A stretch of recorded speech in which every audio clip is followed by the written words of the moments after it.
General Assembly, and which makes me happy because I have already done my scientific part and I can relate. So I'll just welcome Professor George Chikata to take over.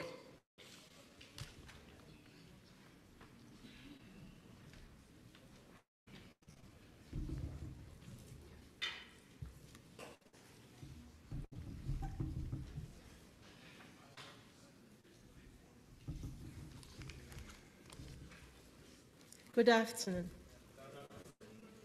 And thank you for making the time to participate in the business section of the General Assembly. This segment is one of the important reasons why we actually hold General Assemblies at all.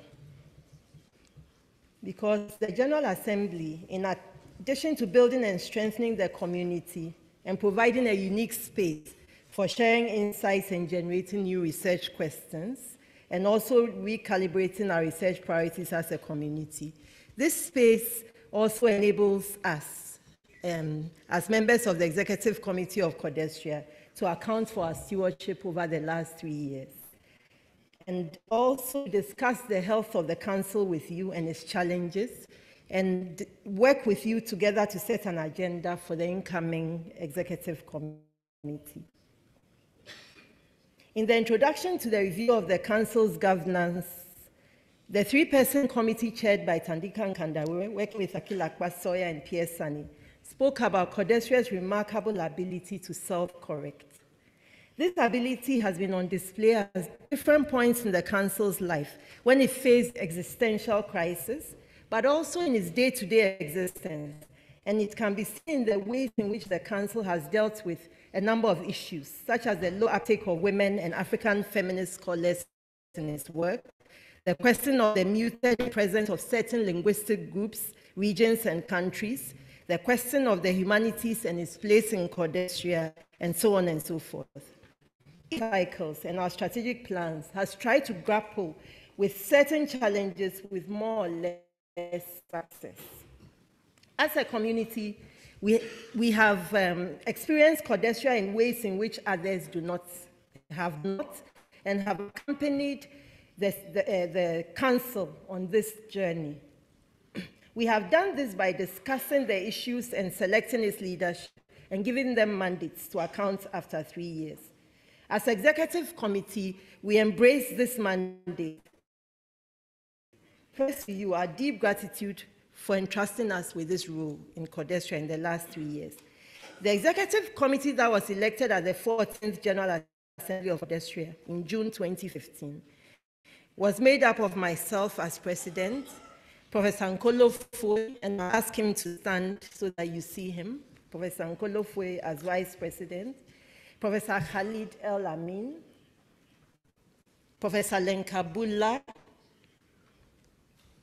Professor Isabel Casimiro, Professor Rokhaya Fall, Professor Ben French, Professor Andre Mbata Mangu, who is not here, Professor Hassan Reman, and Professor Kenneth Inyani Simala. Kenneth Inyani Simala chaired the subcommittee on programs, and Professor Lenka Bulla chaired the subcommittee on governance. These are the two subcommittees of the Executive Committee through which its work is organized. During the Executive Committee worked first with Dr. Ebrima Saul as Executive Secretary and his replacement by Dr. Murunga in June 2017. The entire Executive Committee is grateful for the opportunity to serve Codestria. We saw our role as giving strategic direction as it delivered on its mandate of developing Africa's social sciences and humanities through its leadership of knowledge production and dissemination, building the capacities of scholars, collaborating with and supporting institutions of higher education and knowledge production, and creating the platform to promote the recognition and the legitimacy of African-centered knowledge produced by African scholars and their institutions. We are also grateful to the entire Secretariat and the 2 executive secretaries we worked with, Secretariat in delivering on the Council's mandates and for their commitment to the project, and also for ensuring a smooth transition from the Executive Secretary to the next. Thank you very much, colleagues.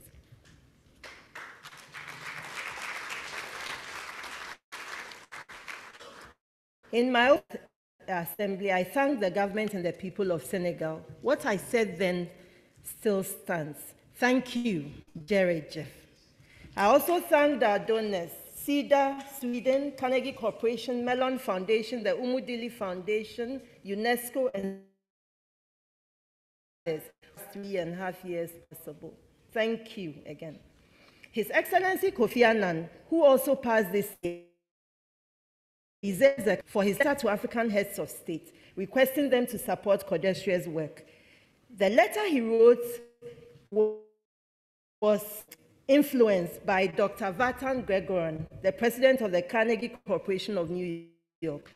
And the letter was to remind African leaders of the importance of engaging with knowledge production in Africa. We hope that this letter begins to work in Kodesria's favor, brings an end to Kofi Annan's legacy as an African. In terms of the context of the Council, the last 3 years of has meant that our priorities have been shaped by global developments, the situation of Africa, the changing context of higher education and knowledge production in Africa, the state of the Council itself, as well as outstanding and forthcoming issues brought to our attention by the outgoing Executive Committee led by Professor Fatima Harak. It's useful to remind ourselves of some of these issues before we begin to talk about our achievements. At the joint EC meeting between the incoming and outgoing committee, 3 priorities were identified. 1, implementing the recommendations of the review committees and of the General Assembly. 2, implementing the new charter. And 3, managing the transition from the current to the new Executive Secretary.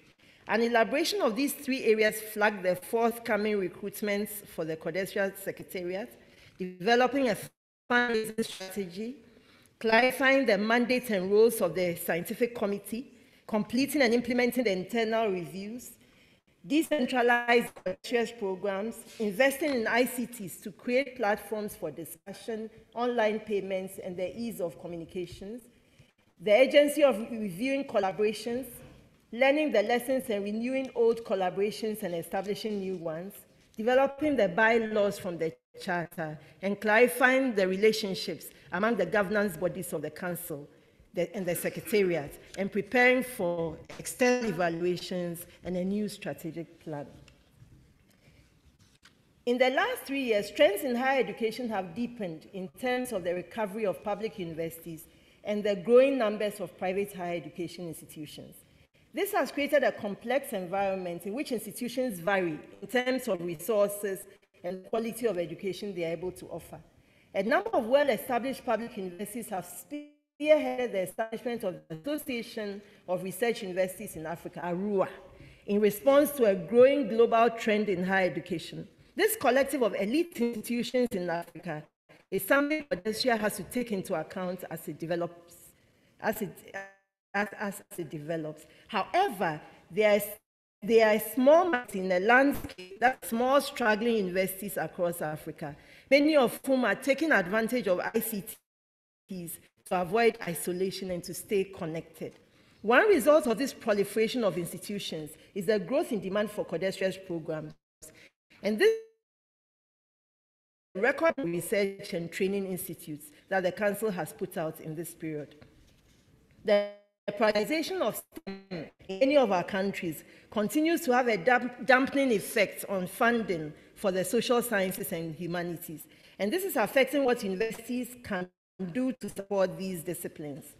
As a Pan-African institution with a continent-wide reach and mandate, Kodesria faces the challenge of working with universities at different levels of development and scholars with different levels of scientific skills and opportunities. Kodesria's work has been complicated by the slow recovery of the world economy from the ravages of the global financial, food, and energy crisis, characterized by poor GDP growth, agrarian stagnation, and an exponential growth of precarious forms of work, including zero-hour contracts. As well, there are concerns about the potential of artificial intelligence to make skilled humans redundant in certain industries and also to transform the nature of work globally. These questions are compounded by changes in the global economic and political order resulting from the rise of China, the election of Donald Trump as President of the United States, election stalemates in Europe signaling the decline of mainstream parties and the rise of far-right populist parties and candidates, as well as a Brexit vote. Within the continent of Africa, the economic landscape is increasingly dominated by extractive industries, leading to discussions about the role of extractives in structural transformation. Here again, the multi-party democracy model is facing challenges with efforts to stop leaders trying to perpetuate themselves in several countries. The euphoria about the defeat of Ebola in West Africa has been tempered by a new outbreak in Congo DRC in the last few years. And yet that country is organizing elections in the These developments in the political and economic spheres have brought new research questions to the attention of the Council in a context of a reduction in the opportunities for securing the resources to pursue all these questions. One imperative which has made itself felt is how CODESIA can respond to policy debates and agendas of the AU and the United Nations and regional economic communities. In response, the Council has fashioned a research agenda on policy making and policy processes to accompany its efforts to establish a stronger presence and legitimacy in policy spaces. It has also prioritized the question of resource mobilization and financial sustainability to ensure it delivers on its mandates, but also to secure its future. The Council itself has undergone major transitions. Apart from the change in executive secretaryship, the Council recruited a new Director of Finance and Administration, and this was a protracted process that only ended less than a year ago with the assumption of work of Tiny Dino Diswai. Changes in the senior team included a new Program Officer for Publications, a Program Officer for Research, and altogether, we believe that this has reduced the team leading the Secretariat and brought new dedication and energies to the Council. Even more significant, the mandate of the Executive Committee was to complete reforms instituted by the last Executive Committee to implement findings of the 3 internal reviews undertaken between 2012 and 2014. The reviews, as we know, covered governance, management, and the scientific agenda of the Council. The EC oversaw the drafting of a roadmap for the implementation of the reforms, and also the drawing up of a new scientific program after the expiry of the last cycle, and also an external evaluation of the Council. It is these documents that have structured the work the EC oversaw. So now I go to achievements. And in reporting on our achievements and challenges and outstanding matters from the last 3.5 years, I will look at them in 7 areas. 1, the overall progress with the implementation of the roadmap.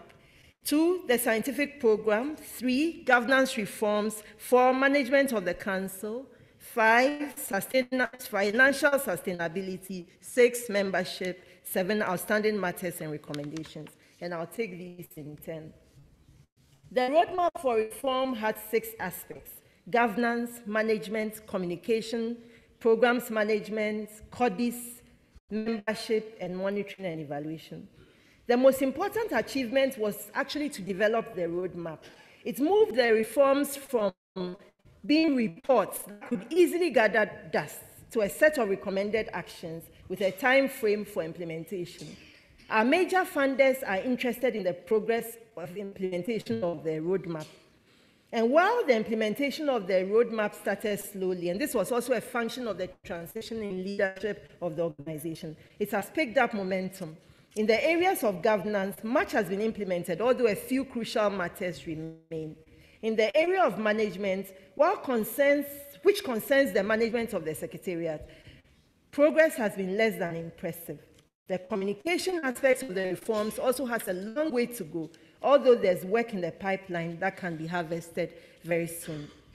The reform of the programs and their management is an area of tangible results, the results of which we should hopefully see clearly in the next few years. There are still big-ticket items, the most important of which remains the decentralization of programs and the review of staff workloads. Membership has seen clear progress, although this is still work in progress.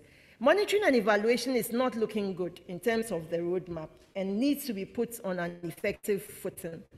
We would therefore say that while there have been many completed tasks from the roadmap, there's still much to be done to complete the reform process that we set ourselves.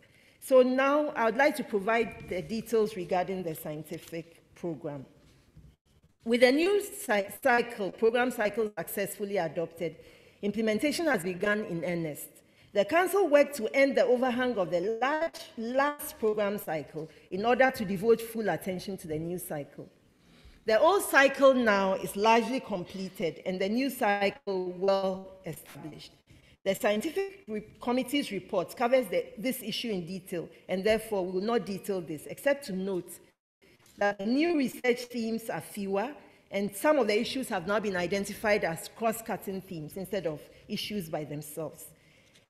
In terms of scientific orientation, Codesria reaffirmed basic research as its core mission, while identifying and taking up policy issues and also the research of policy processes. This new program brings width to the research undertaken by the Council. Some of its innovations is the consolidation of the research vehicles into what we call the meaning-making research initiative, and improvements in the quantum of the research grants. In this new cycle, other innovations are the cooperation among the different units to deliver the research program and the more robust management of the research cycle. The results of these reforms are expected to start showing in the more timeous completion of projects, the quality of research undertaken, and the publications derived from research. One of the most serious challenges that the Council tackled in this period was the backlog in publications. The new publications officer took up this matter as an important priority. Efforts to clear the backlog have included a report detailing the nature of the backlog, which included monographs, edited books, and journal issues. Most important have been efforts to clear the backlog through publishing manuscripts, giving scholars permission to find other publishers, and working to establish co-publication with other academic publishers.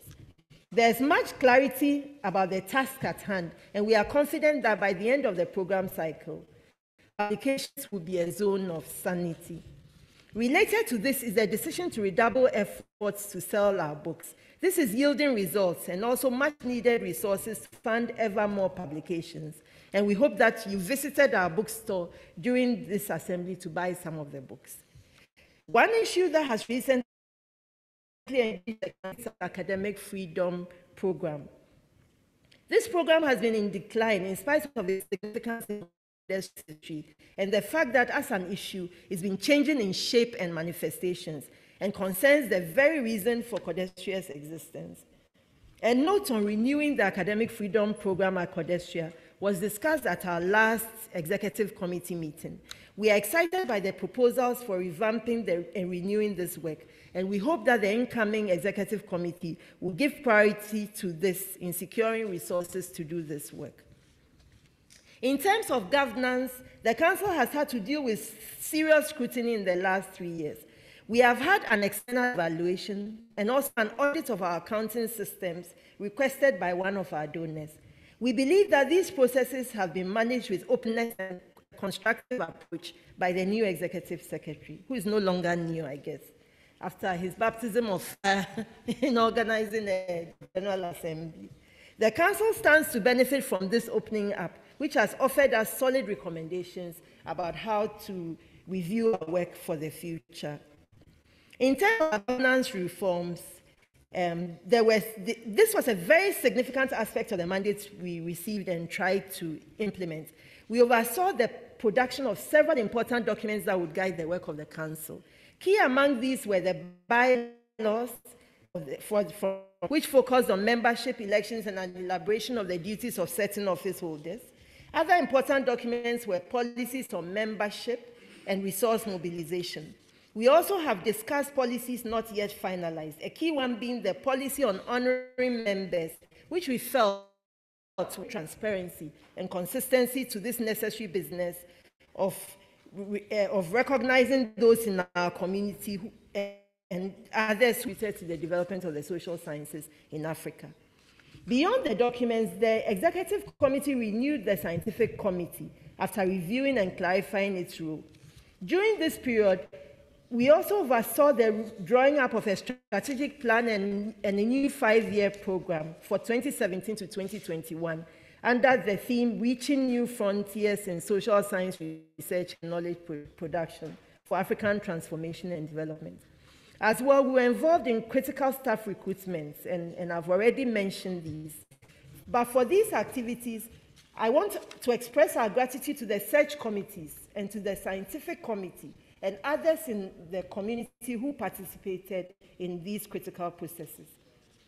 During this period, CODESRA was also concerned with partnerships.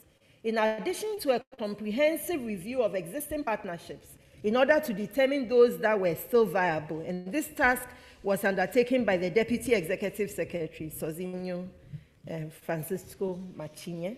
CODESRA signed an MOU with the Political Affairs Commissioner of the AU Commission and the Chinese. These two MOUs are significant in bringing CODESRA's work to new publics in Africa and beyond. The one area in which the Executive Committee did not achieve its mandate was to implement the new electoral system as agreed in the governance reforms. The Executive Committee did complete the bylaws to guide the elections. We duly elected an electoral panel chaired by Professor Issa Shivji. However, it became clear that we needed to undertake a membership drive to ensure that a critical mass of members would participate in the elections. A drive to renew membership undertaken by the Secretariat did not yield the results that would make the elections credible. As EC, we had to take the painful decision to suspend the provisions of the bylaws on elections and announce to the community a decision to proceed as we did in the 14th General Assembly. We have circulated the bylaws to members in the hopes that they can engage with them, provisions, review them, and also send any comments they might have to the incoming Executive Committee to ensure that we are able to refine the bylaws and that they are fit for purpose. We also hope that the coming EC will take up this final governance reforms and complete the process so that all future elections of CODESRA are conducted online before the General Assembly. We believe that this will bring a new element to the dynamism of the General Assembly and enable on thinking about the health of the Council. Another outstanding task is to elaborate the relationship between the Executive Committee and the Executive Secretary and the Secretariat. Clarify what we mean by strategic matters and what constitutes oversight, which is the province of the Executive Committee, and what's operational, and therefore the province of the Executive Secretary. This exercise would also need to reflect on how the Executive Committee can enforce accountability for its decisions, given the structural limitations of its functioning, which involves 2 meetings a year and electronic contact between the Executive Secretary and the President.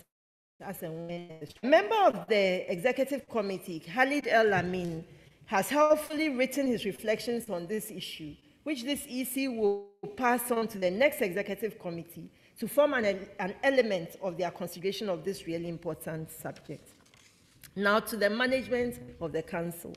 Reforming the management of the Council, which has 2 aspects, the management of programs and the management of relationships, has proved to be part of the roadmap that has been slowest to implement. Part of the reason has to be the transition in leadership of the Secretariat. These include the replacement of our obsolete financial software with a more current one, which enables accounting processes to be more efficient and legible. However, some large ticket reform items remain to be done. One of them is the clarification of the division of labor between the Executive Secretary and Deputy Executive Secretary, the successful delegation of functions, and review of workloads to ensure the optimum functioning of the Secretariat. The question of a communications policy, the improvement of communication between the Secretariat and the membership and the community, and also within the Secretariat itself, are still things that need work. The website is under design, and while the EC is disappointed not to have been able to launch a new website, we are confident that the next EC will be able to complete this task. Second is the decentralization of program delivery. An important outstanding task also is to serve as a basis for designing a systematic and sustainable program of decentralization. We believe that it was important to start from the experience that we've got in efforts to decentralize the work of the Council. And on the basis of that systematic assessment, be able to determine what works and what does not work, and therefore fashion a new agenda and program of decentralization. We really hope that we make significant progress on this under the new executive committee. The internal reviews will provide an excellent set of recommendations about how this can be done. The fifth issue is financial sustainability. The executive committee has undertaken intensive discussions about how to secure the financial help of the Secretariat in a context of extreme generosity for our partners under increasingly difficult conditions and pressures. We succeeded in completing the resource mobilization policy and strategy. What is innovative about this policy is an agreement that the executive committee should play a role in resource mobilization led to the service of the Council. In this period, the President and Vice President, together with the Executive Secretary, meetings with potential funders, some of which have had good outcomes. However, the Executive Committee, like several examples, not succeed in overseeing the establishment of an endowment fund for Codestria. It is finally realize this goal and also participate in the fundraising effort under the leadership of the Executive Secretary. Fundraising, we also have to mobilize resources for a new headquarters at Jamiajo.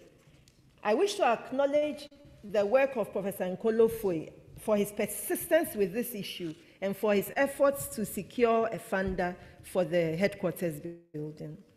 As we heard at the beginning of the General Assembly, as a result of the efforts of the last Executive Secretary Brima Sal and Aminata Jao, and more recently, Odrin Murunga and Rokaya Fao, and many others too numerous to name, we are in the process of securing a document confirming the allocation of the land at Jamiajo. We are grateful to them for this strategic contribution to the sustainability of the Council and wish them well in securing this document. Regarding membership, the membership of Codestria, both institutional and individual, are central to the organization's identity and an important source of human and financial resources. The EC clarified membership matters in both the membership policy but also in the bylaws. The membership drive has enabled the establishment of a smooth process of becoming a member. The online payment system has been put in place to facilitate the ease of becoming a member. How well this is working is something that members can provide feedback on. The Secretariat reports to an increasing number of members as a result of the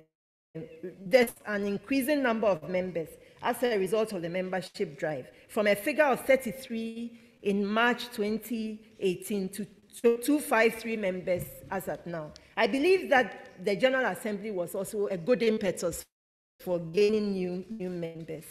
However, North Africa remains an area of low membership, and institutional members are still rather few.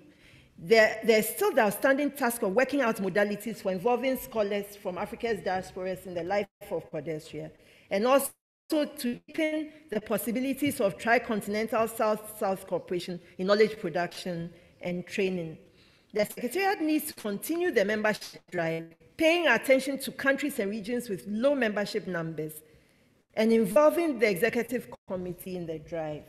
The EC has long reiterated that membership is not a one-action engagement, which ends once one registers and pays. A priority is not to sanitize the meaning of membership for CODESRIA members. Now I move to the outstanding marketing recommendations. The priorities include the following. 1, resource mobilization to build the HQ, to secure the financial of the council. In the long-awaited endowment fund has to be mobilization strategy, which has some really interesting ideas vigorously implemented. The second priority is to revamp the academic freedom. The third is to complete the implementation of the reform roadmap while monitoring and evaluating its progress. We need to complete the governance reforms, reinstate or renew the electoral panel, and implement the bylaws of the governance reforms we adopted at the 14th General Assembly. So that's the one task that we need to complete if we want to claim status. Another issue is the study on the program of decentralization initiatives at CODESRIA as a best models for. Related to that is to draw up and implement the plan for decentralization of programs. Another priority are the communication and website issues, and last but not least, the monitoring and evaluation systems for CODESRIA. In sum, much was done. I believe we left the council more internally reformed than we found it, with new policy documents and a roadmap for implementing reforms. This was collective work with the Secretariat, and we are most grateful to them for facilitating and supporting the work of the Executive Committee. It is important to point out that the point of all these reforms and the delivery of mandates is to enlarge the space for critical thinking that offers credible alternatives to the predicament of Africa and accompanies the struggles of Africa's people for a better life. This has been at the back of our minds as an Executive Committee in these last 3 years. I thank the Executive Committee for the collective we managed to achieve together as a result. I also thank the CODESRIA community and the CODESRIA Secretariat.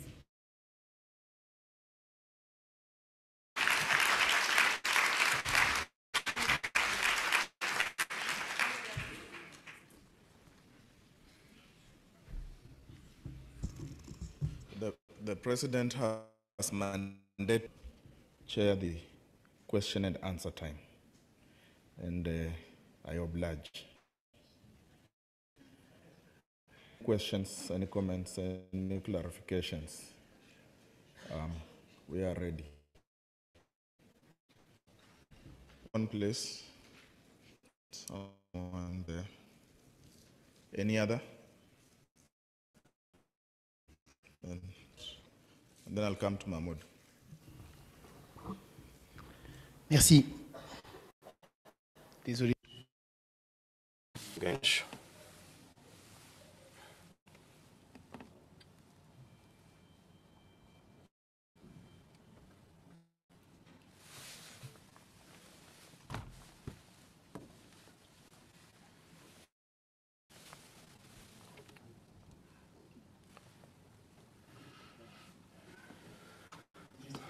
Thank you, Madam Chair, for this report. I would like to talk in things I really know best.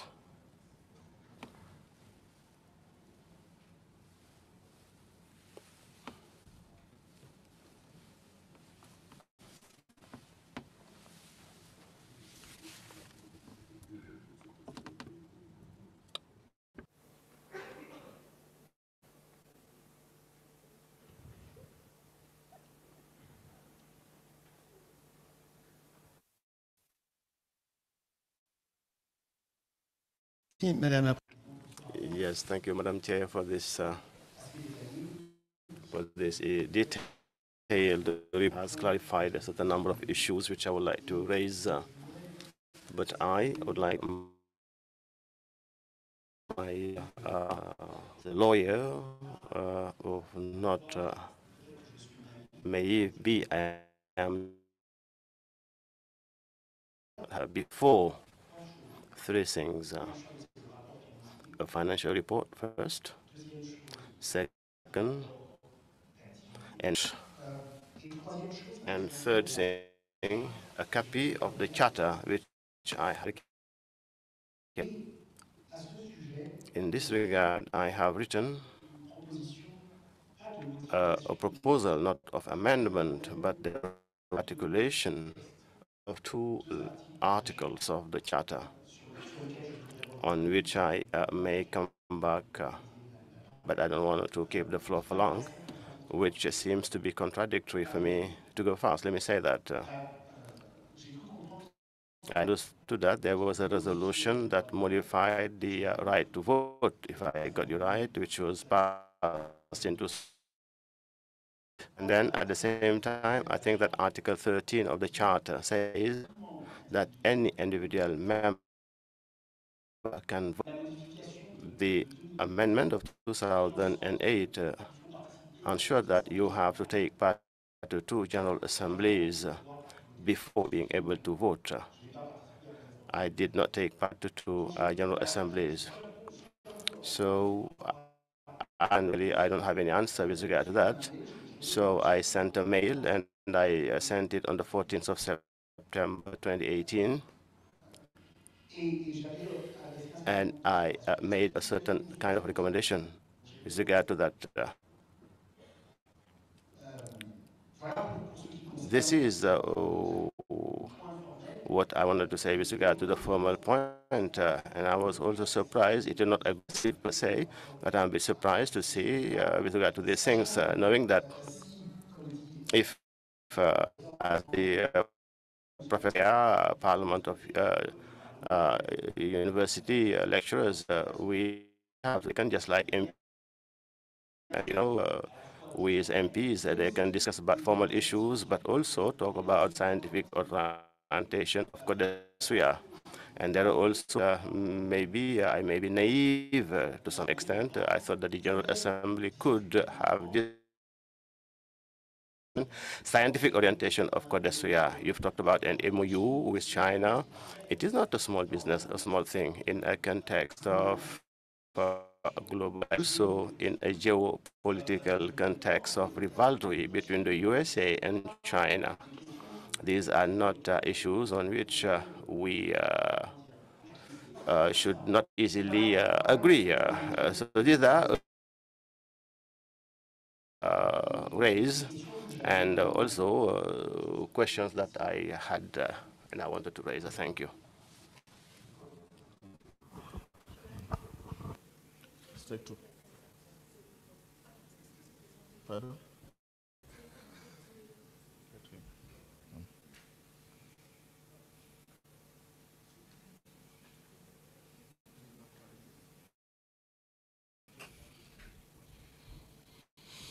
Is this on?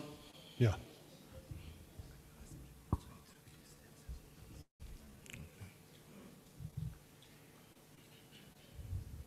First, thank you very much for the report. Congratulations to the Executive Committee and to its President and Vice President. I'm glad we have this opportunity to discuss some of the key issues coming out of it. I have two comments. The first has to do with the relationship between election and accountability. I think it precede the election and not really be separated from it. So I would suggest that it would be good if we, in future, if we can receive the Executive Committee's report before we gather here, online, by email, whatever, so we have a chance to read it in advance and to have a discussion on it. That's one. Two is that I think the mode of election should provide for the election should follow an assembly discussion so that issues are discussed. We get to know people who are being nominated. They're not just names or CVs. They've participated in discussions. We know what they stand for, etc. So I am skeptical about online elections. I think the election be held in a forum where they are combined with some kind of workshop, something. So I would suggest the regional elections should take place following a regional workshop, where everybody is participating in the workshop and where they vote at the end, they nominate in the vote with than just names. And I would suggest that the election of the president and the vice president take place at the General Assembly, as it does now, and not online. Rhodesia already has a problem, which is we seem to have a kind of a raffle ticket where we choose our next leadership. Most organizations have a very clear idea of who is going to be the next top leadership. They prepare for it 2 assemblies in advance. You know, you have to have gone through a certain set of experiences, etc. You don't just vote them in on the last day, but that's too radical to suggest it would require an amendment. But I just say it to underline that if we then add to it an online election, we're really throwing it up in the air. You know. I think I have a last comment, which is the decentralization program. I look for the scientific committee's report because there are very concrete suggestions on decentralization there. Thank you.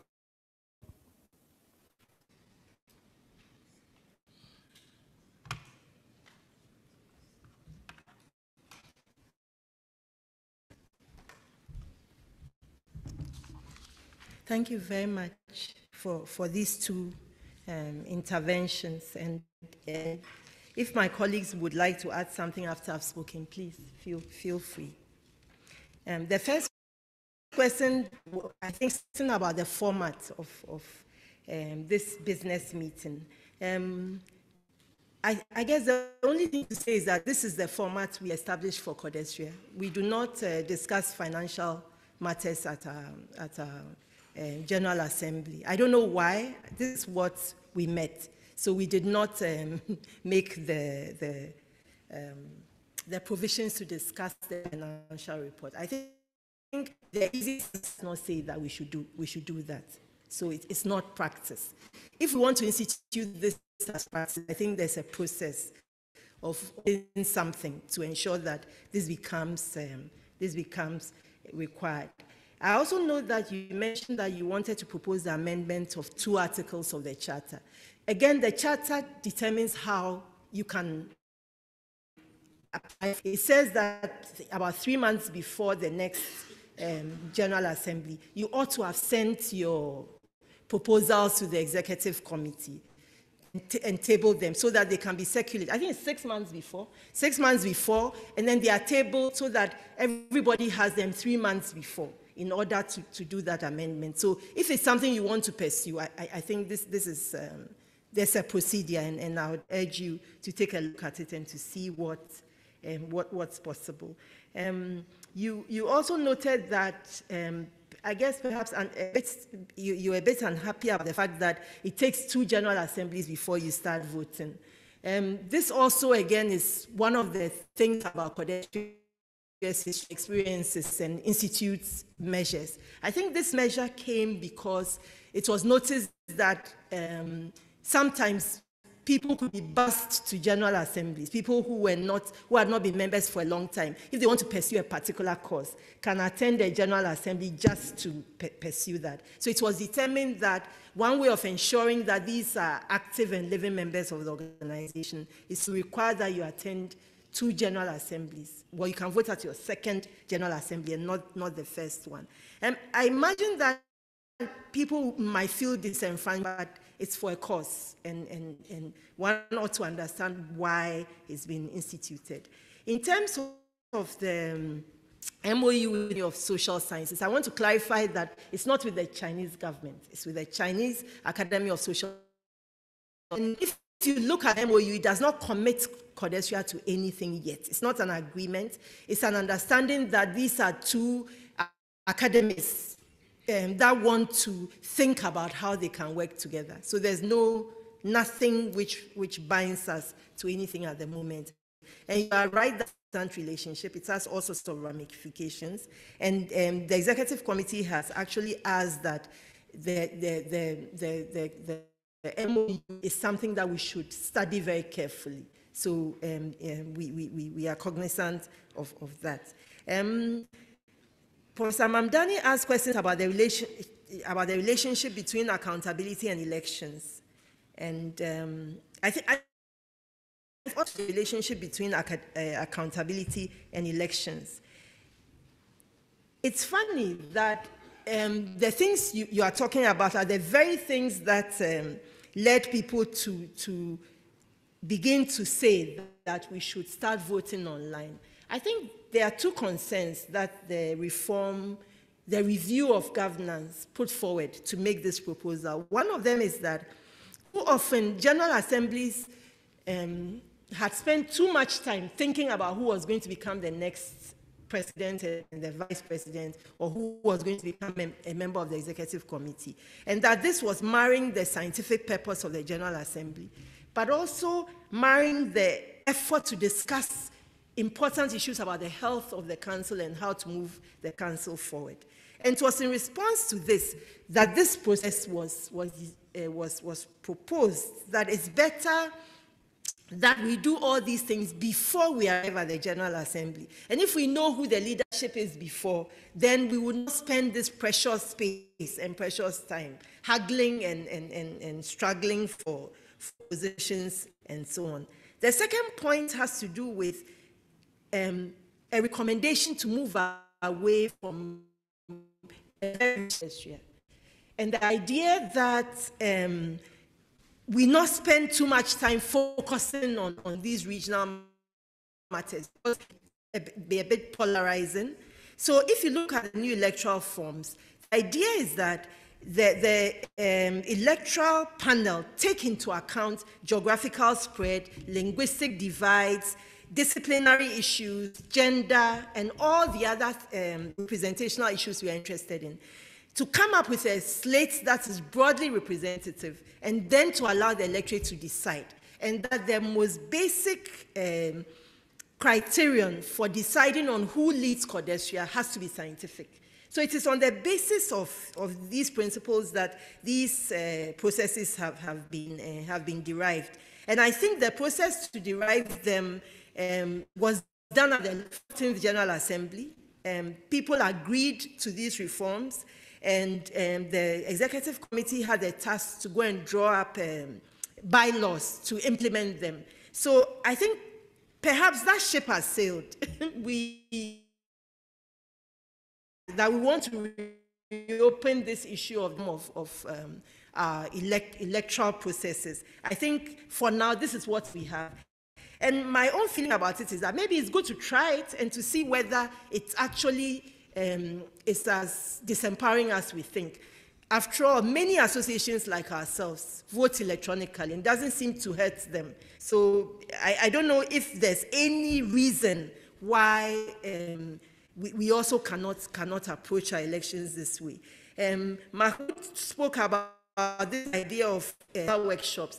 It begs the question of who participates in the regional workshops, because one of the things that we're trying to deal with was also the fact that it's only people who attend the General Assembly, who have the good fortune of attending the General Assembly, who now are able to vote for the leadership of the council. And we thought that this was also excluding many others who might be at home, who might be equally interested in the work of the council. And having regional workshops, I think, raises this issue of those regional workshops, and on what basis are they selected, and why are they the ones who are enfranchised and not others. So our feeling about this has been that no process of elections is perfect, but you have to work out what you are trying to aim for and to do our best to deliver it. So thank you.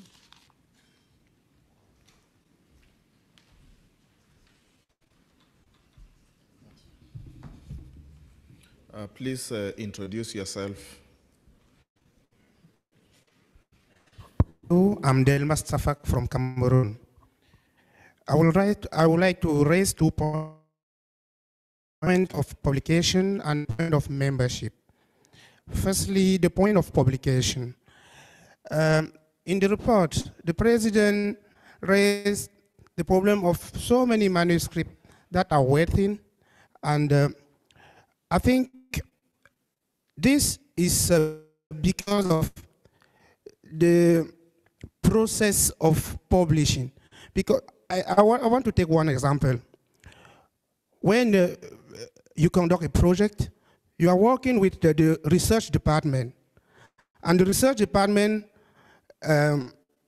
evaluate the papers along the process.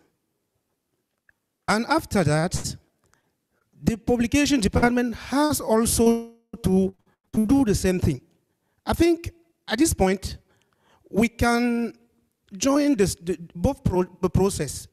So at the time the team is working on the papers, the scientific committee can evaluate the papers along the process. So we have only one process of evaluation, and after that, we can send it to the publication department. I think that is the point. For the membership process, I'm happy that we have started with electronic payments, because we started with it, and something remains to do. The remember of members that the year is beginning and you have to pay for your membership. If you realize that it is at the General Assembly that people said, since 3 years I haven't paid my membership and I have to pay.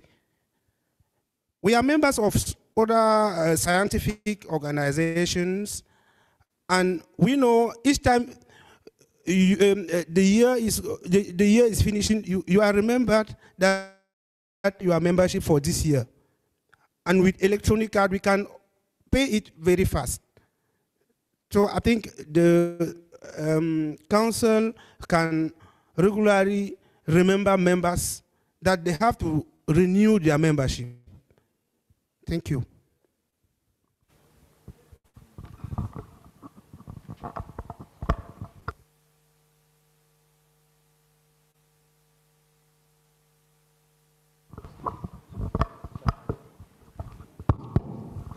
Merci, Madame la. Thank you. I have a few questions relating to the report of the Executive Committee. I am Talabeda Chombiano, professor at the University of Ouagadougou, Burkina Faso, former chairman of CODESRIA. Practically, what are the problems that had prevented the implementation of the new way of appointing the executive committee? Because the chair said that there were some problems, but she did not list the problem. She did not list one problem to inform the assembly. The second question with regard to the decentralization, it is not a question per se. I have noted that for quite a while now, each executive committee gives the hot issues to the new executive committee, which means that this question of decentralization has never been solved, because this shows that the problem is still there. This is a way of the young researchers in terms of linguistic, regional level, but also in terms of gender. These are elements which are very important, but I have the feeling that the next executive committee, when they will be doing their report, they will also say that we have discussed and we think that the next executive committee will do so and so. So I think that we need to have some strong recommendation, and we need to have a report that should be made to the General Assembly during the executive committee report. So we need, I would like to raise is that I'm a member of the reading committee of the review method, and this review is no longer hosted by criteria. I don't know if the chairwoman can tell us something about that. I was saying that I am a member of the reading committee of the review method, and I have recently learned that the review is no longer hosted by CODESRIA. So can you enlighten us on that issue, Madam Chair?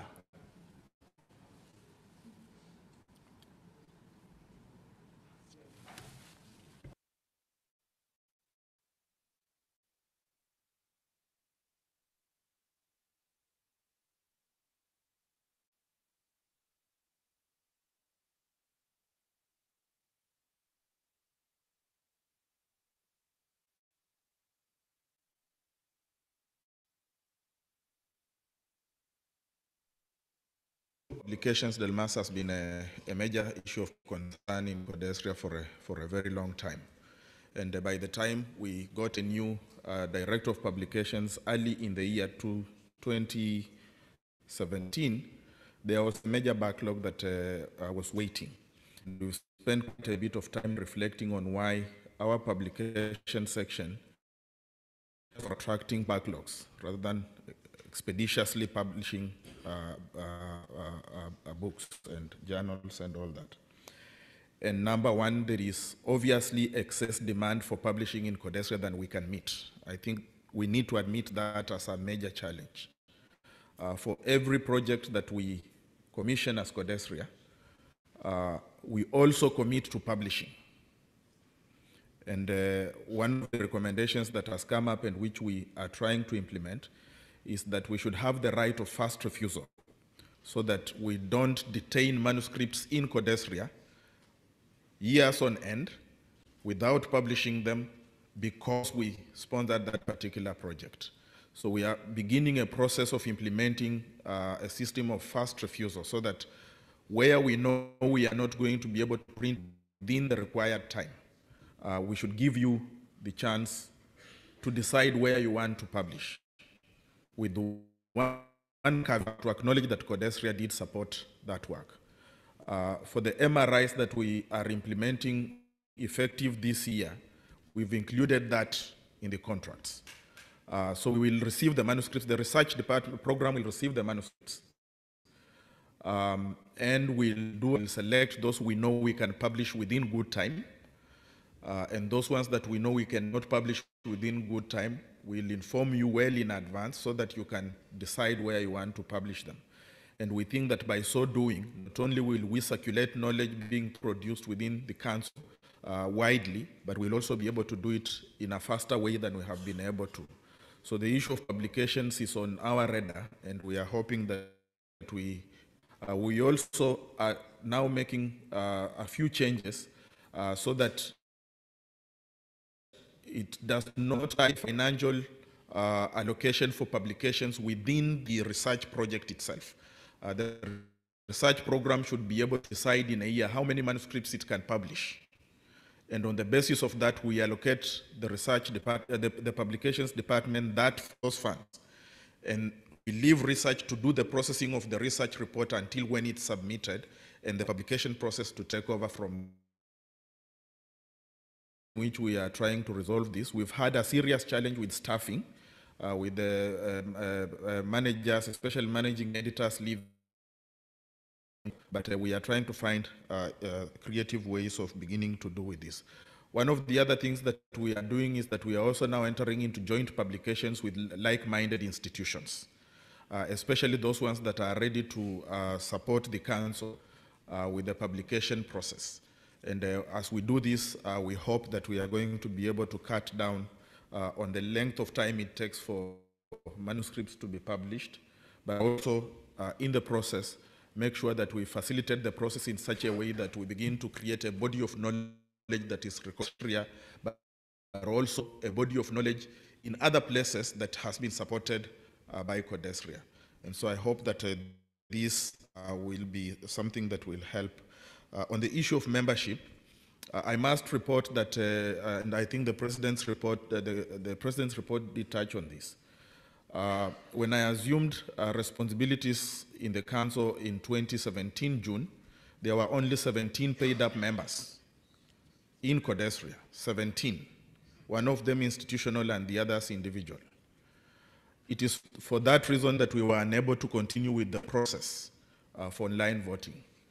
I think we are approximately now 280 or so, excluding those ones who have been paying during this General Assembly. And one of the tasks that we are going to do, and I think you did see this early in the year in January, on January 23rd, 24th, we did send out requests to members of the community to essentially pay up for their membership. And we went and revitalized the online payment system. Unfortunately, there are some countries on the continent where the online payment system doesn't work. Many people, especially several countries in North Africa, did write in to say, look, we want to become members, but we just can't do it online. So those are some of the challenges that we are facing. But when we resume in January, the first thing that is going to go out is to remind those ones who are not paid up members for 2019 to pay up. Because it's not really, I mean, we have a huge community. Our own listserv for the General Assembly alone, we created a listserv of 800, slightly over 800 people applying for the General Assembly.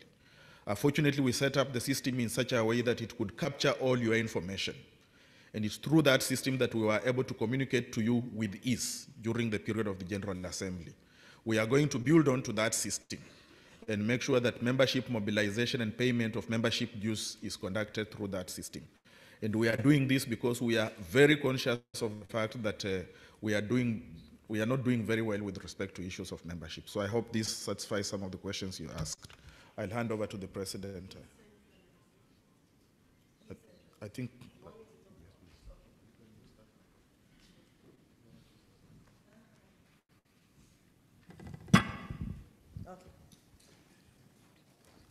So thank you very much, Professor, for that question on decentralization. I think you make a very observant point that every executive committee seems to hand over decentralization to the next one. I think maybe I'll say that decentralization has been the subject of a process of attrition between executive committees and the Secretariat. I think executive committees have been calling for a long time for decentralization, but their hand was strengthened by the reviews, the internal reviews. It is the internal reviews that established very clearly that could think more about decentralizing its programs, not governance, programs.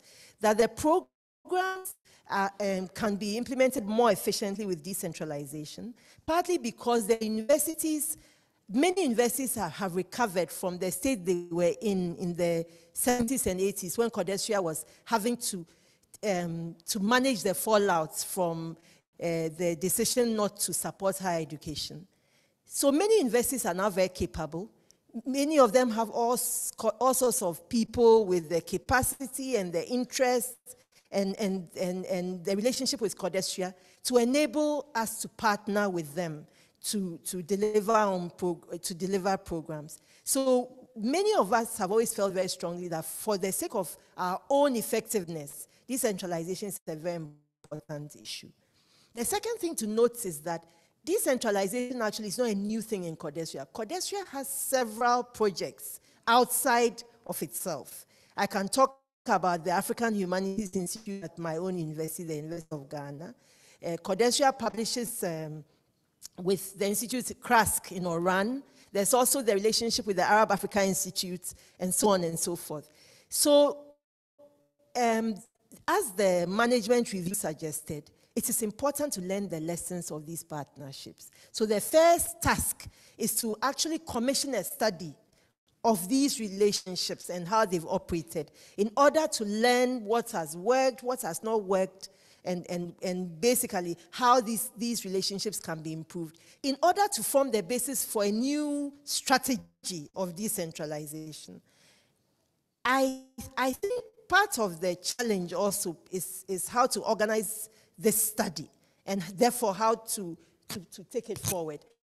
I hope that given that we were not able to do it in our time, the new executive committee will ensure that this is instituted very early so that the strategy can be developed. Because it's difficult to ask the Secretariat to develop a strategy when we haven't done this review of existing partnerships. So we can only hope, and we are hopeful, that given that a lot has been implemented around the reforms, some of the outstanding parts of the reforms will now face us, and therefore they'll be seen as a priority. So I'm sorry I cannot make any assurances. I do not have the location to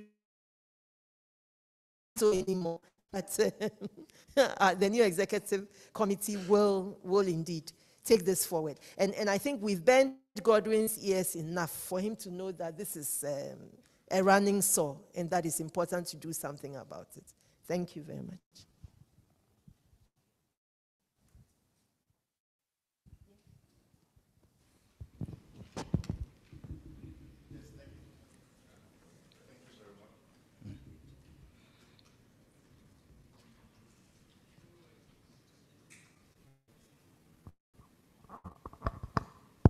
Yes, thank you very much. My question or my worry is about those of us who are like not really directly related to what Codestra is doing. I mean, I am a professor of linguistics and African languages, and we know that's my first time to be doing something with Codestra, just because I dare. I say, okay, let me try.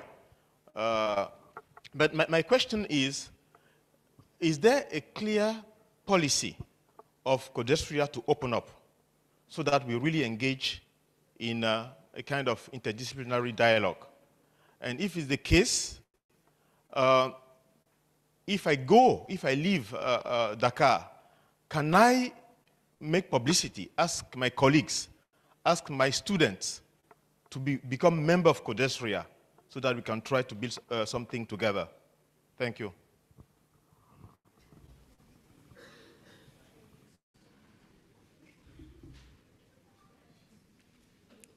Annalyn, did you want to ask?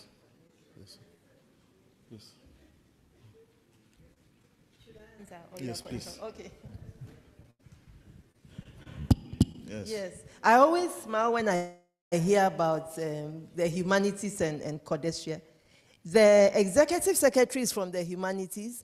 The deputy executive secretary is from the humanities. Pulele and Kabula, humanities. Skog, humanities. Deputy executive secretaries, humanities. And yet we keep on hearing that the humanities feel excluded. I'm really struggling to understand the contours of this exclusion. But I think maybe the executive secretary can explain to you the humanities program in Codestra. No discipline is properly served by Codestra. For example, I've been lamenting the absence of economists in Codestra. I'm sure if I asked around here that how many economists do you have here, you might find out that there are more humanities people than economists. So it is that we are not serving our community. We do not have the capacity to serve the entire community in the way it deserves to be served. But please understand that there are actually efforts, there are concrete efforts over the years to ensure that the humanities are seen as an important part of Codestra. And maybe Godwin can elaborate on some of the programs that concern the humanities. Yes.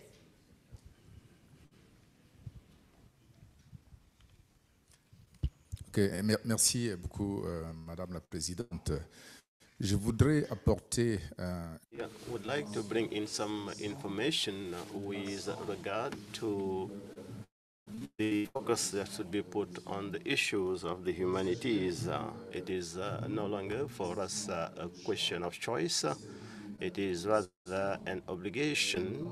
We mainly, since UNESCO and other international organizations have organized at AIG the Global Conference on Social Sciences or Humanities, and that Conference on Humanities had taken some resolution, strong commitment to focus on humanities because UNESCO will bring in some reforms in this field through the International Council of the Philosophy and of Social and Human Sciences.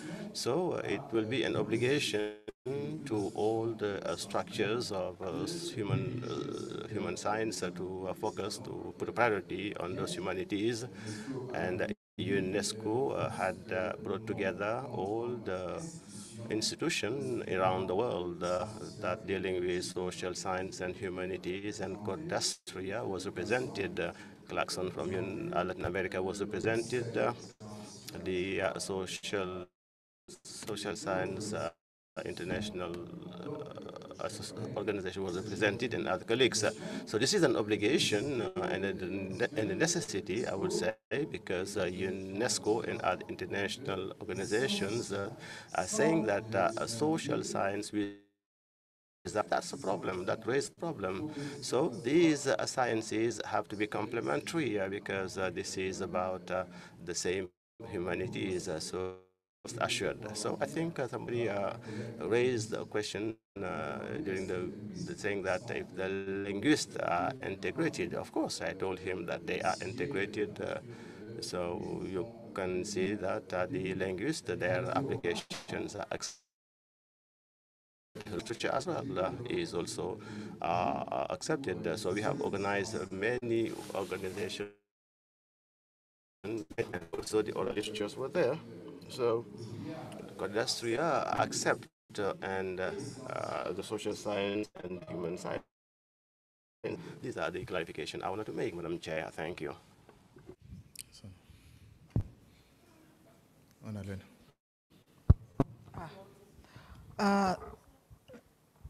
Thank you for giving me an opportunity to comment. Madam President, you indicated that universities are now getting financially better than, after the crisis of the 1980s. But I'm wondering the extent to which that, you remember set up a number of programs because there was concern at Codastria that the loss of finance in many of our institutions has become reflected in the poor quality of scholarship, the lack of rigor in scholarship among both university professors, particularly the younger generation, and the next generation of scholars. And hence the methodology workshops, the regional methodology workshops that were set up, and a host of other programs. So where do we stand now in terms of that problem? Have we got over it? Can we be certain that universities have gone back to producing quality students and rigorous scholars within the confines of their own institutions? That's one. The other one concerns membership, Madam. Godwin, you said when you started, there was just a handful of paid up members when you took over the executive secretariat, secretary position. But I'm wondering, the digital services that we have, is it possible to also over, in between general assemblies, in terms of membership, is Codastria able to retain members? Because retention is as good as of membership. And we could continuously be trying to recruit more, but at the same time hemorrhaging in terms of membership. Because outside the General Assembly, how do people experience the membership of Codesria? I'm always feeling that sometimes Codesria takes on too much without taking advantage of its members in various regions to utilize the resources that are there. Yes, we don't come from equally rich regions or even institutions, but there are pockets of money out there that ought to be utilized, particularly to support the work of Codesria, both at executive level and at regional level. And we simply are making good use of our membership or the resources within the continent. We just want executive sons looking for finance instead of members also contributing that way.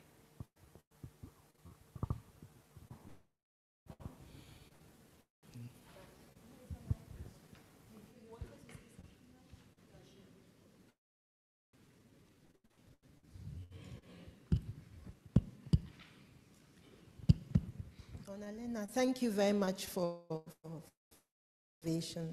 I think my report made clear that the recovery of universities was not uniform, that certain universities are recovered. They have budgets that Codesria could only dream of. Others are new, weak. There's a whole proliferation of private universities that need support and so on. So I didn't mean to be saying that the recovery is flat and it's basically everywhere. So there's an evenness. But I think you answered my question partially when you talked about the resources in the regions. That along with partners, the possibility of credible partnerships for delivering good programs, there's also the question of resources. And efforts to decentralize Codesria's work could bring that community and resources to us. Because whilst the universities may have a lot to offer to their students, what Codesria offers is something quite different. It's not only about the rigor and quality of training or research, building this community, the possibilities of comparative work across regions. Many of us have learned about our continent from listening to scholars from other countries talking about their own experiences. And it's even helped us to develop new research questions and so on. So it's those things that cannot be replaced by a university sitting somewhere, no matter how well endowed they are. So it's more to find a way of calling on all these resources when necessary so that we could actually do more with the little that we have.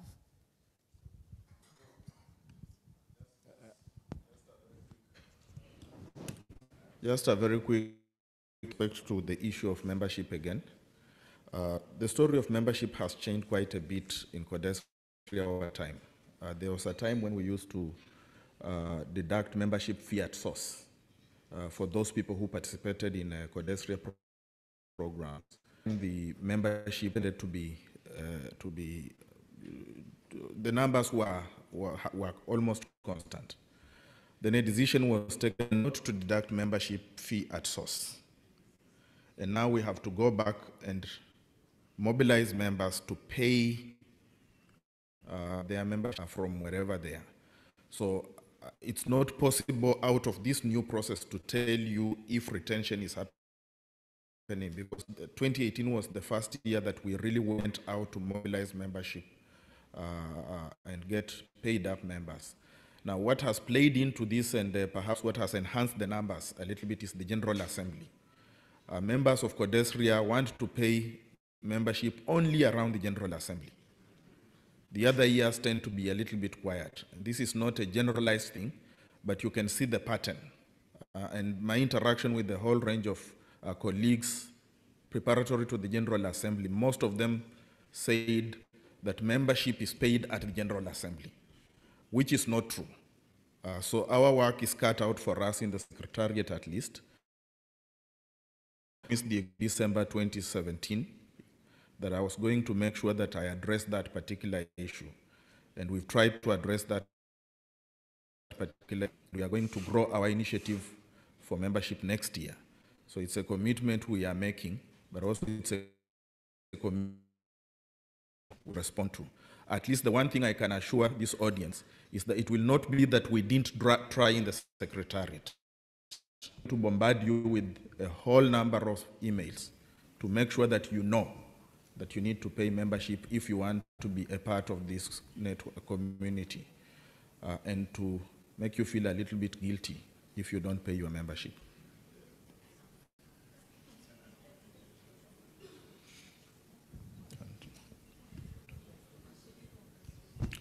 Any other?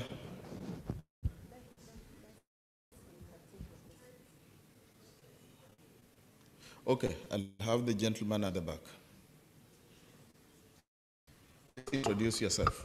Okay. Bonjour à tous. Good afternoon. My name is Ibrahim Magnan. I am from Senegal. First of all, before making any comments, I would like to thank Codestria because they have been working for a while in the international research. And if I'm doing so, it is thanks to Codestria. And I benefited from several programs of Codestria, the Awardwinner, and also having taken part to many general assemblies, and I have also led a research program in Codestria. I think that because of that, I feel grateful to Codestria and for what they have done for me. The issue I would like to raise, I'm not talking on my own name, but I'm talking for those hundreds of people, young researchers in Africa who are benefiting or who have got some grants. I think that in that level, there is a problem that needs to be solved very quickly because we have benefited from small grants for the drafting of our theses or dissertations. We have finished the scientific work, some of them in time, some out of the delay, the deadline, but with an extension sometimes of the executive committee or the scientific committee, which is at the level of the secretariat.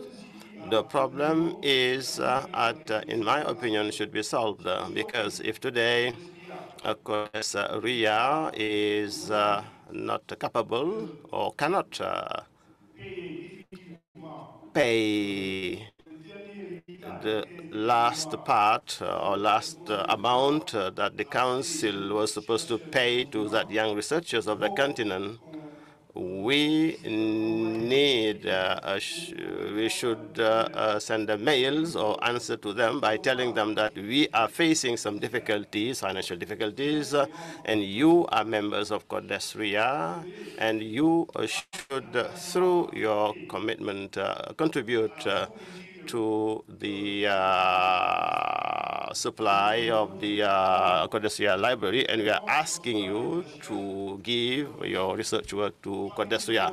From there, the problem is solved and once and forever, because the person who, in my opinion, is involved in this contract will know definitely that he is the one who has decided to give his work, research work, to Codestria, and that he is not expecting anything to be paid. So we should solve this question once and for all, for you to send mails to all those people that you owe some money and to tell them that you can give your research work to the library of Codestria, and that's all.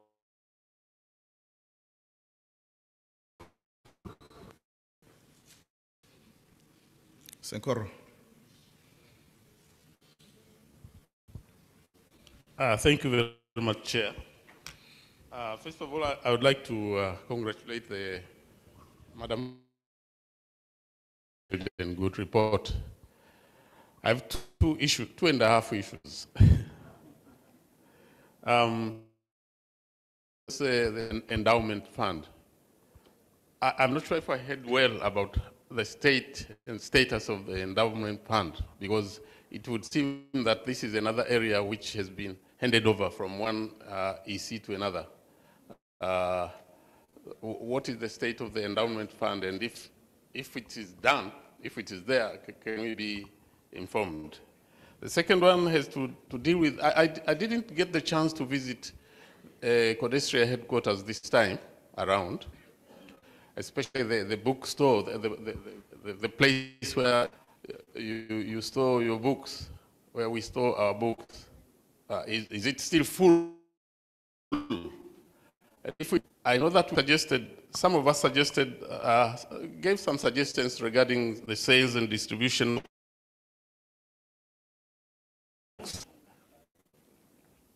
Devise a way of more sales, but also I remember suggesting going the Amazon way. I'm not sure how that can be. If we can sell our books online through Amazon and some other programs. I'm not sure. I don't know how many outreach programs you have done. The EC have done. Because it is through those outreach programs that, first of all, we can increase the number of members of Codestria, but also we can send Codestria to the areas where we are outreaching.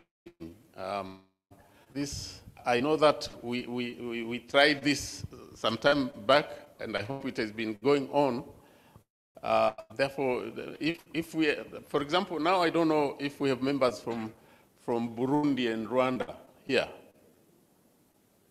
And if we don't, maybe we can identify such areas and make some outreach programs and to make sure that we increase the number of members, but also to increase the visibility of Codestria in those countries.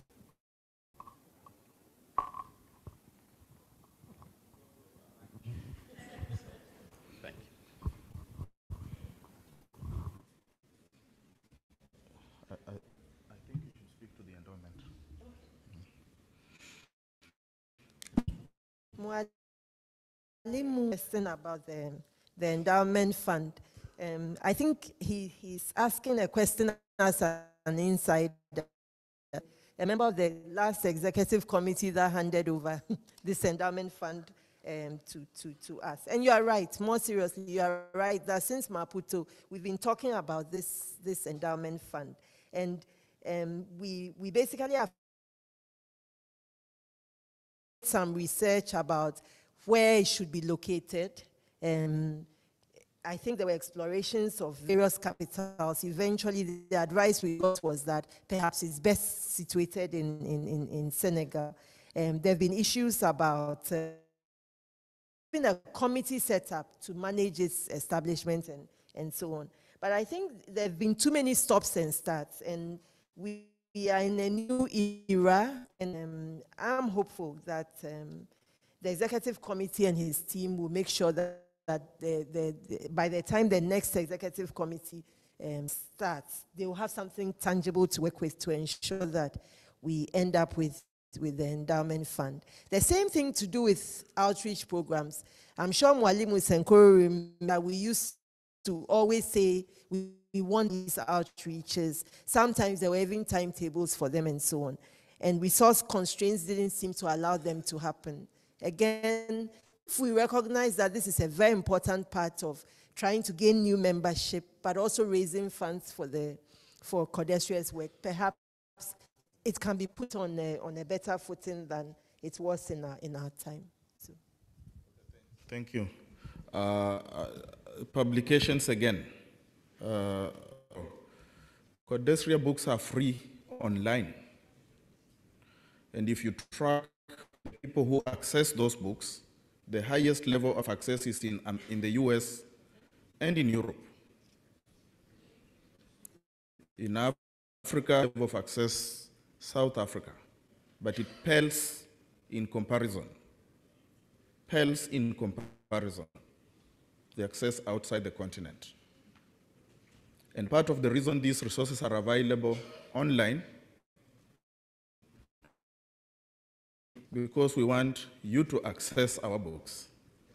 When we did the review last year, one of the things we tried to do is to figure out how many colleagues in African universities are having Codesria books on their course outline. And the statistics were not, it was a random exercise, but the statistics were not pleasing at all. But, so I'm not too sure that we will resolve the problem by going the Amazon way.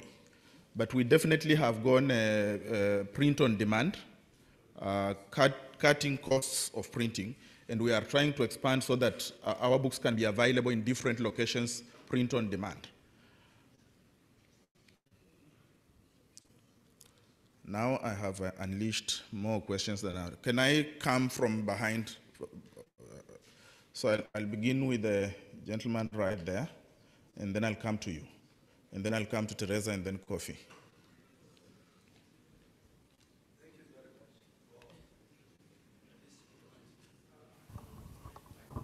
Hello. Thank you very immensely for the opportunity to make this suggestion. I am Professor Obogwai, and I'm from Legacy University, the Gambia. My contribution is with regards to the membership issue, whereby Codesria seems to get members and lose members, or probably have those that maybe seem to qualify for maybe reluctant membership. I don't think that scholars are not interested in membership. But I'm sure if you ask each and every one of us here, they already have one research or one topic or one thinking 24 hours, a month, a year. So we're always having something, you know, that actually attracts or consume our attention. So I'm asking, or I'm suggesting, what will Codesria lose if we review the strategy for payment of membership dues, making it, for example, possible for someone to pay his membership upfront? For example, someone can be able to pay for membership for the next 2-3 years. What will Codesria lose? Because I think it will somehow help us to retain those who are already members and ensure that not much is lost. And perhaps once someone is able to do that, he's sure that we continue to get the information that Codesria and is an active member. It's just a suggestion. Thank you. Okay. Can I just quickly address that? It's being done. I'm sure there are several people in this General Assembly who have paid their membership for 3 years. So I'm happy to receive the money today. Yes. Monsieur Ngoichibambi. Mr. Ngoichibambi Germain, professor at the University of Lumumbashi, thank you for this opportunity. I heard you talk about, you and Madam Chair, to talk about individual membership, but you seem to forget the institutional membership. What do you think about it? Can you have some statistic? I have individually contributed by making my university subscribe to university. I was in the cabinet. I am in the University of Lumumbashi as an institutional member. I make them become a member. But when the idea of the 15th assembly was coming, I wrote a letter to you, to the secretary, I would say, to ask an invitation from my vice chancellor. There was no answer. It was as if you were discouraging me. So the question, what is the advantage of being an institutional member? Why are you neglecting what I might call the mobilization to have institutional members in your architecture of members? This is the question. That's it.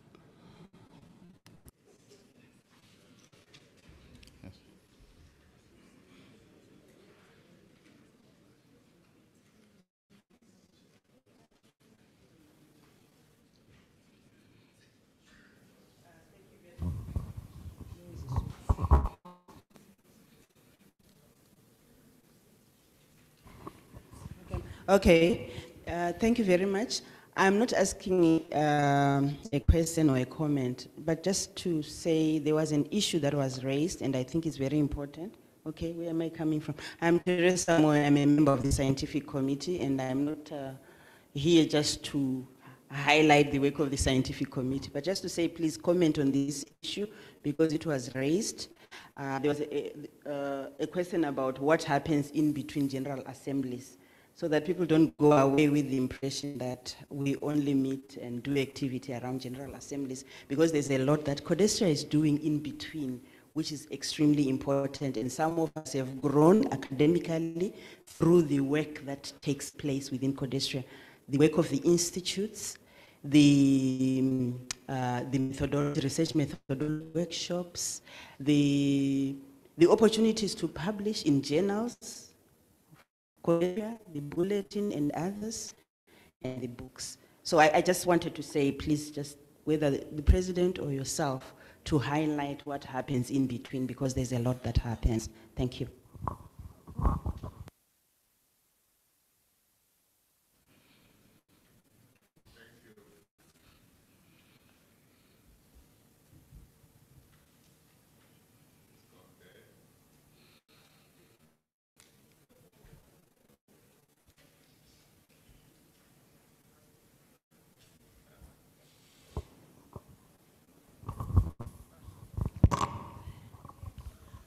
Thank you very much. I just want to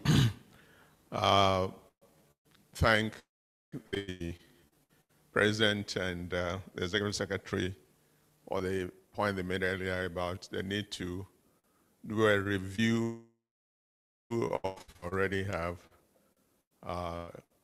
as a way of moving into the decentralization objective. I look forward to that for the Humanities Institute in Legon for various reasons.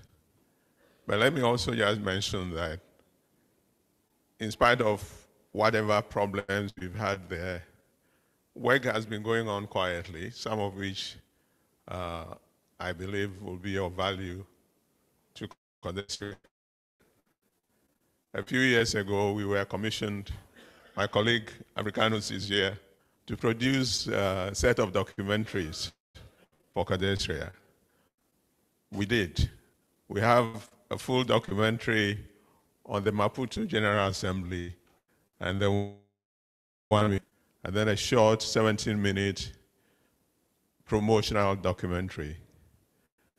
What puzzles us is that members of the community have not seen these documentaries. We've given at least on 3 or 4 occasions copies to the Secretariat. So far, nobody has seen them. And I think it is important for people to see this. The newer people who were not there in Maputo, who were not there when we had the one in the Cameroon. The documentation that has been going on at the Humanities Institute in Legon is very important. Yesterday we tried to stage a little subversive action. My colleague was going to slot into, but they didn't allow him, so that you will see and hear Samir Amin in a very important interview that we did with him some time ago. Once in a while, the Secretariat will ask us to, make copies of such documentaries. But it's a resource that we have built up in Legon, and we think the community deserves to have access to it. We'll leave it to the headquarters to find out how best to organize that. Thank you.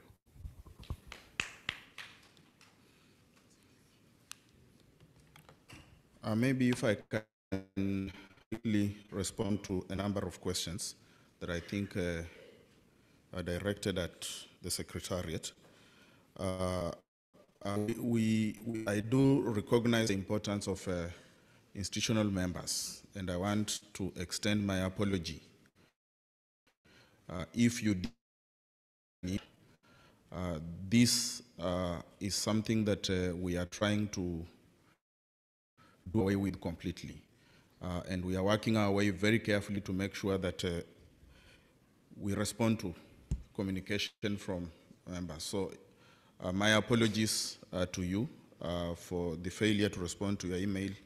I just don't remember seeing it, but it might be caught up somewhere, and I'll definitely pay attention to it. We have institutional members. We do have institutional members. I can't, off the top of my head, remember if your university for the 2017-2018 cycle. But I know for sure that in 2017, only one institution had paid. Only one. Yes, only one. It was a little disappointing in 2017. 2018, the situation has improved, but I don't have the details off the top of my head as we speak right now. I think the concerns around the Humanities Institute at Legon are concerns we have spoken about, and we have discussed a pathway forward. So it's something that we definitely are going to be following up on. Teresa, I'm not sure that I need to really explain to what we do in the years between the General Assembly. We have a whole range of activities that we do. We reach out. In 2018, when we did send out calls for applications for the MRI, our own estimation was that we would get up to roughly 250, given the trends we had seen in previous years. We got more than double, and which then slowed our process of reviewing the MRIs, communicating to members of the, as I speak to you, I have the file on my desk, and it's one of the things I have to do before the council closes this year.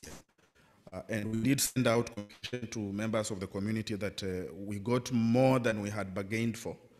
And we are there trying to find. And we don't do review of proposals sent to Codesria programs within the Secretariat. We rely on members of the community to do the peer review. So it's a blind peer review. It's a system of peer review that we only moderate after the results have come in. And this year we had a rather difficult time because we had to go back and forth 3 times in order to deal with the over 500 applications that we received. And that's just one example, but we have a whole range of many other activities that we work on.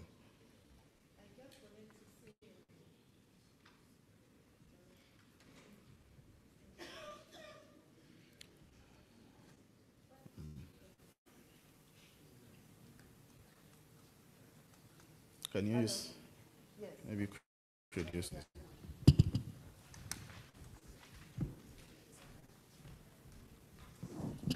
So to my colleague from Lumumbashi, thank you very much for your question about institutional members. Institutional members, I think, are very critical to Codesria. And in our new membership policy, but also in the bylaws on membership, we make a big distinction between individual and institutional members. And we have provisions for things which institutional members are entitled to. They include the possibility of co-organizing activities. They include partnerships on projects. And institutional members are members that we actually post our books to and so on. So there are some very clear benefits of institutional membership. So I'd urge each and every one of you to look at the membership policy and also to look at the bylaws. Encourage your institutions to actually subscribe to institutional membership, because this is an area where we think should grow. It will help the council, and to also be very critical for our efforts at decentralization. So please pay attention to this, and I assure you that institutional members are very, very important in Codesria today, but most importantly in the future, in the work in which Codesria is planning. Thank you. We've run out of time, so I would like to just have a sense of where I am with respect to more questions, comments. So can we close with Marama, please? Merci beaucoup, Godwin. Thank you very much, Godwin. I really wanted to urge colleagues and mainly executive committee that would be elected that the issue of membership and the issue of the funding of our activities to be taken seriously, to be taken into account seriously. I was in a workshop where the young Mimi, the former student of Raufu, presented her case study on Cordesseria. And I was thinking that that case study should have been presented in plenary, and if it is not done, all the members of the community should read that for the importance of what we can learn from that study on ourselves. I think that the issue of membership it goes well beyond the number of membership we have in terms of institution and individual members. Cordesseria has started from an organization that brought together institution, and today we are told that there's only one single institution that paid up in 2017. This explains as the nature of the community that we should be.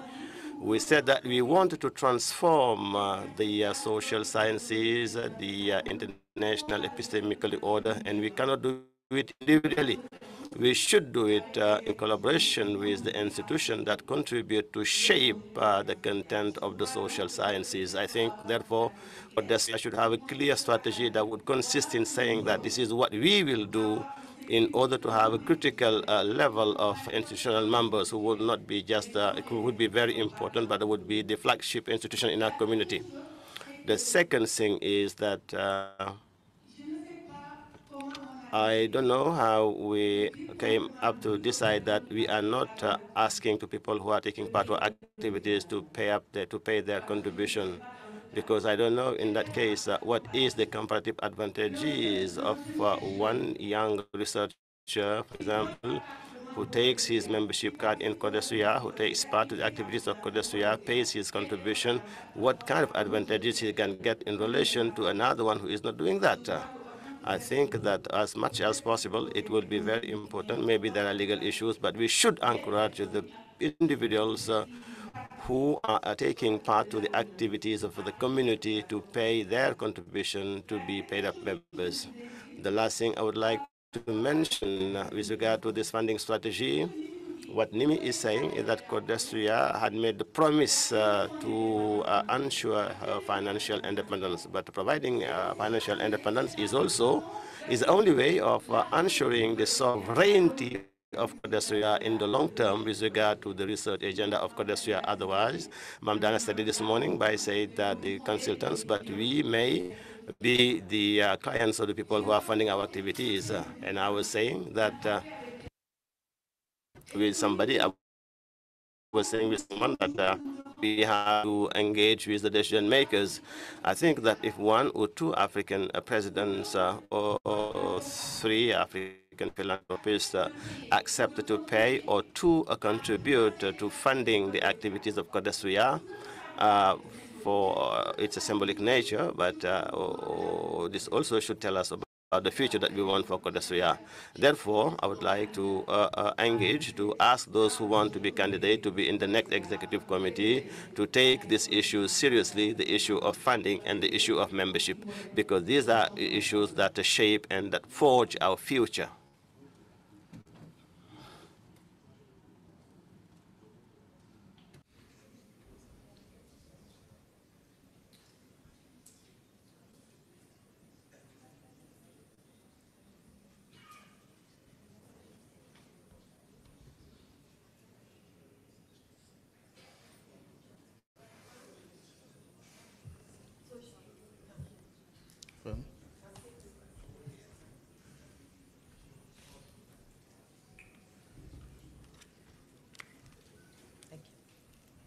So thank you very much, colleagues, for this session. It's been good to hear the questions that you asked. And I hope that some of the answers have clarified for you what we've been up to in the last 3 years, but also some of the continuing questions about our council and its directions. I think from here we go into the regional groupings. And I hope that the discussion here will influence the discussion in the regional groupings. I just want to make one appeal that please, at the regional groupings, accounting there should be accounting for the work of the executive committee as a collective. Please don't ask your representatives, what did you do for East Africa? What did you do for South Africa? We were not elected to work for our regions. We were elected to bring perspectives of our regions to a collective effort of improving the work of the council. So let's not start asking people to account for how they benefited their regions by their membership of the council, because that's not the purpose of being on the executive committee of the council. Otherwise, any questions you have which might help to clarify even better for you what exactly the executive committee does, what the secretariat does, and so on, please feel free to ask them. And I hope you have constructive engagements and that you make wise decisions. Thank you very much.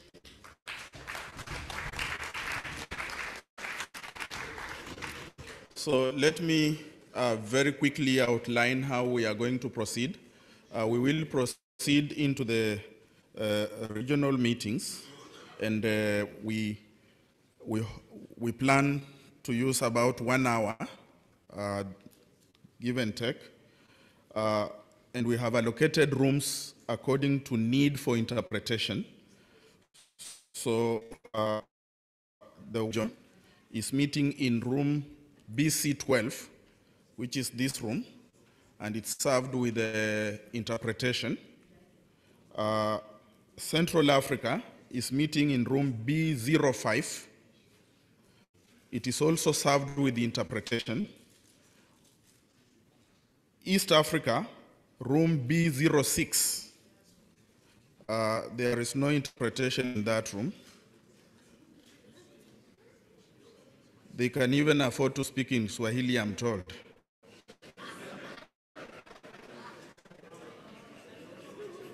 Room C05, North Africa, and room C06, Southern Africa. So we will go into those rooms, and then we will have a discussion, and we have requested members of the community to help us run the sessions, perhaps with the exception of, I don't think I spoke to Mahmoud Mamdani for chairing the East African session. Please help us with the chairing the East African session. My colleague Ibrahim Mwanda has everything you need in order to conduct the business of that region successfully. And he is there as the person from the Secretariat who can help facilitate your work.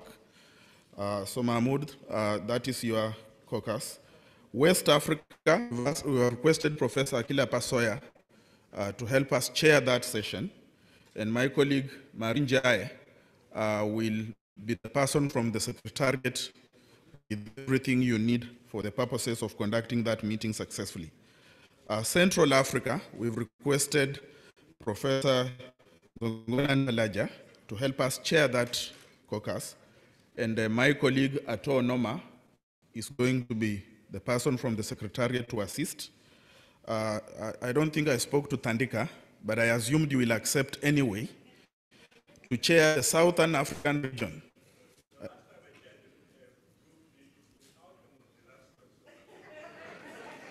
The last time Tandika chaired that group, the outcome was disastrous. So we are requesting him to make sure that it's not disastrous this time. And my colleague, Divine Fu, is the person from the Secretariat to facilitate. And finally, North Africa, Professor Fatima Harak will chair that meeting. And my colleague, Bushra, will be the person from the Secretariat to chair. If we can use 1 hour, it would help us to recover some time.